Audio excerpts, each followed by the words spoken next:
bienvenida a un querido colaborador, el doctor Daniel Feinstein, decano de la Universidad Hebraica, para que nos comparta sus conocimientos en este tema tan importante. Daniel.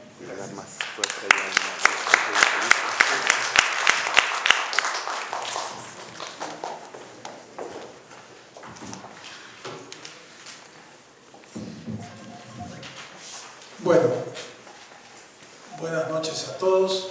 Me da gusto poder participar junto con mis compañeros de mesa.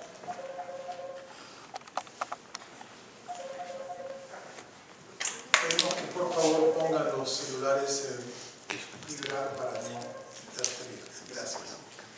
Bueno, me da mucho gusto. Agradezco a la Fundación Hispano-Judaica por la invitación, a los colegas de la Universidad Iberoamericana, del CDJUM, a Tesi, a los compañeros a Raúl y a Luis con su valioso testimonio. Yo me voy a referir a un tema distinto, de cierto sentido, pero que tiene que ver con la experiencia que estamos hablando de los criptojudíos, ¿no?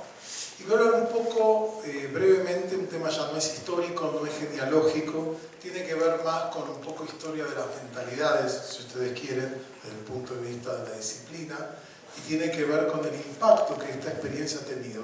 Y aquí hay que entender algo importante, la experiencia de nuevos cristianos, algunos de los cuales, no todos, eso también hay que señalarlo, no todos los judeoconversos eran criptojudíos o judaizantes. Esto es importante. Lamentablemente la información que tenemos es a través de la Inquisición. Lo que plantea son los que fueron delatados o capturados. ¿Qué pasa con nosotros? No tenemos una visión clara, sistemática acerca de toda esa población que forma una parte importante actualmente también de la propia población española y de la población mexicana y de otros países en América Latina. Yo lo que voy a referirme es qué significa y cuál es el impacto de vivir en forma clandestina, con una identidad clandestina, donde una verdad es la verdad de la casa, de la intimidad y otra es la verdad pública, cómo eso ha impactado en la historia de las mentalidades. Y sobre eso hay mucho material, y esto es un fenómeno que hay que entenderlo, que se da en la península ibérica y se da en España. Y así como trajeron de la península ibérica, llegan los judeoconversos, algunos que son criptojudíos, algunos que son delatados, otros no, y también llegan las instituciones de persecución, que finalmente la Inquisición triunfó radicalmente, y eso hay que reconocerlo. La vida pública judía fue destruida en México, la vida pública comunitaria judía renace en el siglo XIX, con las nuevas inmigraciones, cuando ya no hay más Inquisición, con la independencia, la abolición de la Inquisición, la libertad religiosa. Pero lo que hay que mencionar es que esta supresión del Estado fue exitosa.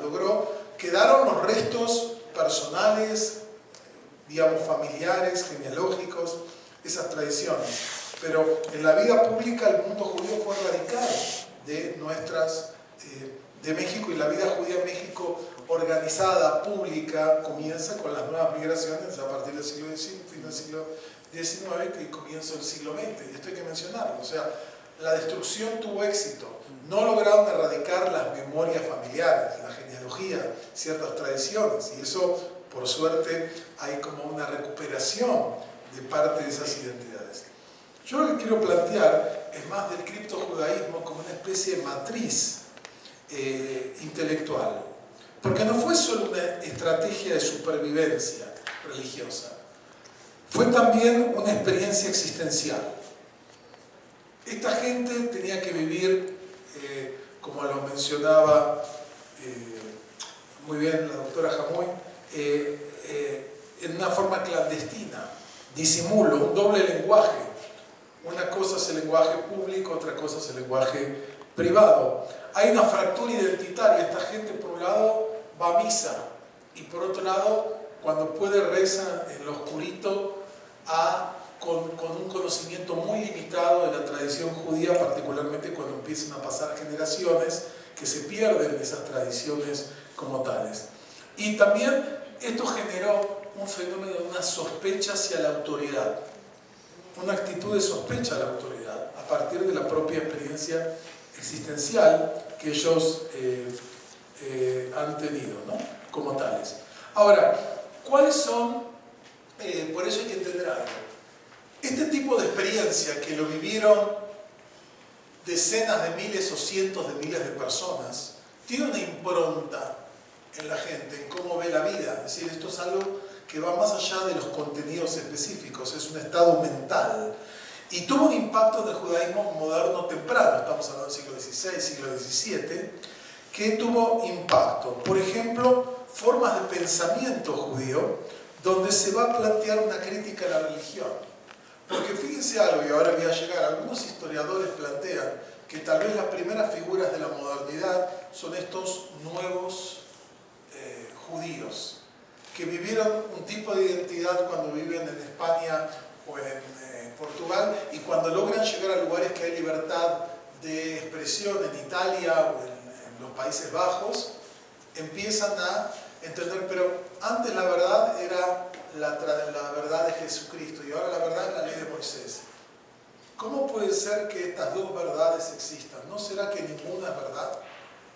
¿Entienden? Se plantea un estado mental de cuestionamiento por el tipo de experiencia que tuvieron. También la separación entre verdad y ley. Esta gente se guía por la ley y las normas de la sociedad, pero en su interior dice, no, pero mi verdad es otra.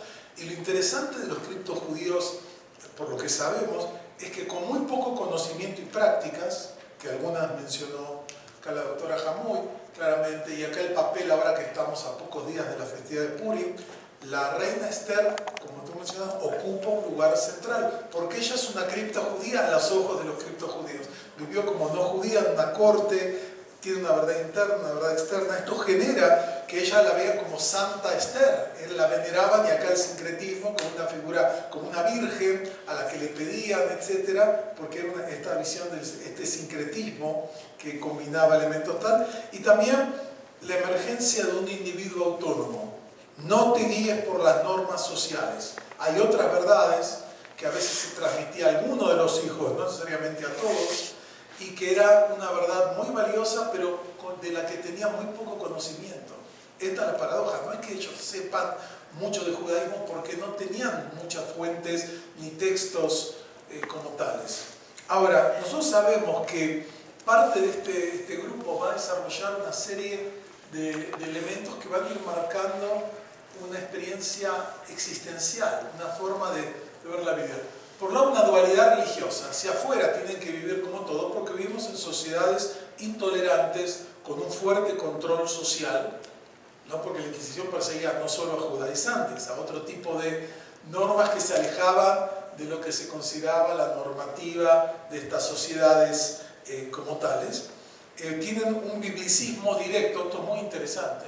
En el mundo judío, desde la literatura rabínica clásica, el Talmud, los Midrashim, los comentaristas, los judíos leen la Biblia por medio de los comentaristas clásicos.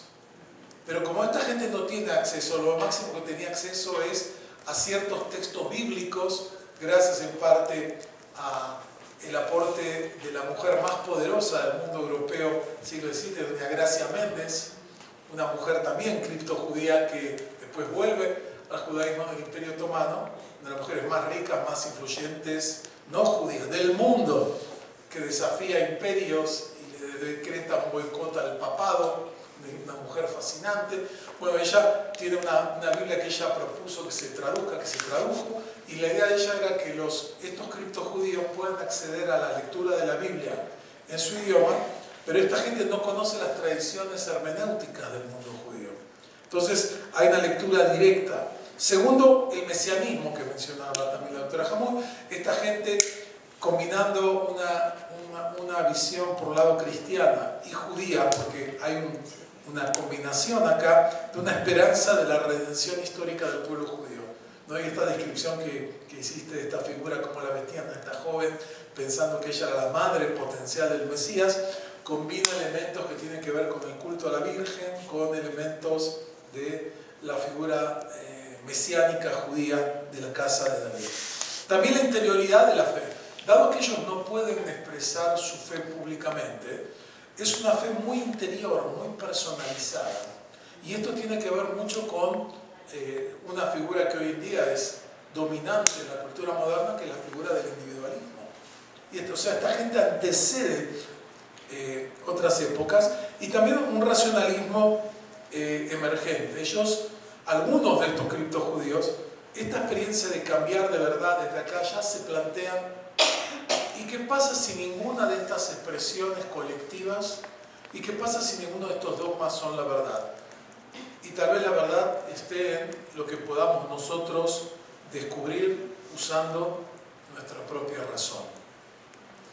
Ahora, de vuelta, aquí hay que pensar qué sucede cuando la identidad judía se vive durante muchas generaciones como algo que está interdicto, algo clandestino, frágil, negociado, que solo puede hacer algunas prácticas. Y esa conciencia de pecado que mencionaba, porque no puedo cumplir. Y tengo que aceptar públicamente un culto como una cuestión de supervivencia. Esto tiene impactos. Algunos los voy a mencionar, dos autores que han investigado este tema. Uno es Joseph Kaplan, profesor emérito de la Universidad Hebrea de Jerusalén, un gran estudioso de los judíos, de la comunidad judía de Ámsterdam en particular, con muchas obras sobre distintos templos. Él plantea que esta gente son figuras muy complejas en su identidad, que tuvieron distintos tipos de actitudes.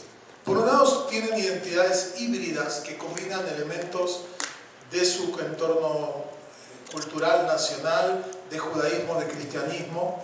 Tienen prácticas religiosas muy fragmentadas. Los judíos que conocen es muy pequeño. Por ejemplo, había una tradición que decía, y hay que fijarse, decían en ciertas proclamas de la Inquisición, si una persona se pone ropas limpias el sábado. Entonces, ¿qué hacían?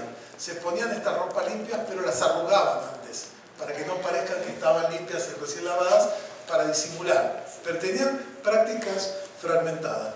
Después también hay una relación no normativa con la tradición. No pueden cumplir las normas de la ley judía en forma completa y de otro tipo.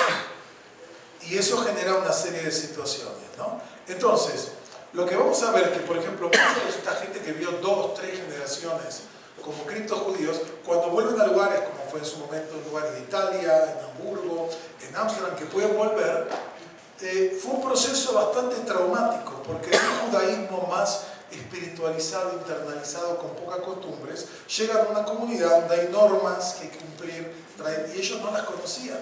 Y tenemos todo tipo de reacciones de gente que se siente choqueada, porque el judaísmo real que les toca vivir no era el judaísmo que ellos fantaseaban que era el judaísmo auténtico. Y les toca vivir un judaísmo que también tiene normas, que también tiene dogmatismos, y para algunos eso genera también complejidades de casos interesantes que tal y tal. Y por eso plantea Joseph Kaplan que las comunidades judías sefaradíes occidentales, es decir, en Inglaterra, en Alemania, en Holanda, en los Países Bajos, también en un momento en Bélgica, fueron las primeras, fundan un laboratorio de una modernidad judía temprana. Gente que empieza a entender que las identidades son constructos, no son cosas esenciales. La figura más famosa en todo este contexto es sin duda Baruch Spinoza, aunque hay otras figuras interesantes. Es el más famoso a nivel universal, que él también descendiente de una familia de criptojudíos, aunque él nace ya en Ámsterdam, educado como judío, etc., es comulgado en su momento, autor de tiene muchas obras, 2 obras, ninguna fue publicada, una póstuma y otra con un seudónimo, por las condiciones políticas y la persecución que había, el control de la iglesia y de la sociedad. Dentro de esta figura, Kaplan ha estudiado el contexto, el entorno, y la otra figura que lo ha estudiado es otro profesor emérito de filosofía, en este caso, no historiador, fue Irmiau Yovel, profesor de la universidad, que escribe un libro que acá está, que se llama Spinoza, el marrano de la razón. Nuevamente, tanto Yovel como Kaplan estudian cuál es el impacto de esta mentalidad clandestina y de esta dualidad existencial que ellos tienen que vivir en la producción intelectual y cultural de estas figuras. Entonces, él lo plantea como un marrano de la razón. ¿Qué quiere decir? Alguien que traslada al plano filosófico las estructuras mentales del criptojudaísmo. ¿Qué quiere decir? Una desconfianza radical sobre la religión institucional. ¿Cuál era la religión institucional para esta gente? Primero el cristianismo. Viven en Portugal, en España o en otros lugares, tienen que, y la ven como falsa, como persecutoria, como dogmática, etc. Pero algunos de ellos, cuando vuelven a la comunidad judía, encuentran que es similar. También hay estructuras de poder, también hay control, también hay cuestionamientos acerca de las creencias, y eso genera eso. Por otro lado, hay una separación tajante entre la verdad filosófica y la religión. Ellos lo aprendieron de la experiencia marrana. Nosotros vivimos en una sociedad católica, hay que guiarse por las pautas externas, pero internamente estamos convencidos que la verdad está en otro lado. Y eso, lo que va a decir Iovel, es que Spinoza va a llegar estas ideas a un plano muy radical, y esto es parte de la génesis, además de la influencia, por supuesto, de Descartes y del entorno de una Ámsterdam que va a ser la ciudad más libre dentro de Europa en términos de circulación de ideas y de publicaciones como tales, ¿no? Y esto va a generar lo que Iovel llama el marrano de la razón, ¿no? Como tal. O sea, él lo que dice es un pensamiento de exterioridad, así lo llama. ¿Qué quiere decir? Se vive dentro de una tradición, pero se piensa fuera de ella. Yo vivo, cuando estoy en la sociedad de la Nueva España, o estoy en alguna ciudad o en algún lugar de España o de Italia donde en las zonas que no hay libertad religiosa, hay una verdad externa, pero también está una verdad interior que piensa fuera de eso. Y él plantea que de alguna forma Spinoza tomó estas categorías y las tradujo en el plano filosófico. ¿Qué quiere decir? Va a llegar a esta idea que Dios es como totalidad, como la naturaleza, una ética que no tiene que ver con una revelación religiosa específica, sino que es una ética racional y universal, y una libertad sin pertenencia comunitaria. Esto es algo que él plantea como tal. Entonces, hay varios autores, no voy a mencionar ahora todos, pero hay muchos investigadores que ven en la obra y las ideas de Baruch Spinoza, tal vez el más famoso de esta gente, estas ideas. Ahora, él es, según esta visión de Iovel y de otros, un ejemplo de un extremo de una subjetividad forjada en la clandestinidad, de no poder asumir una identidad. Ahora hay que entender que hay otras respuestas totalmente distintas. Isaac Orubio de Castro,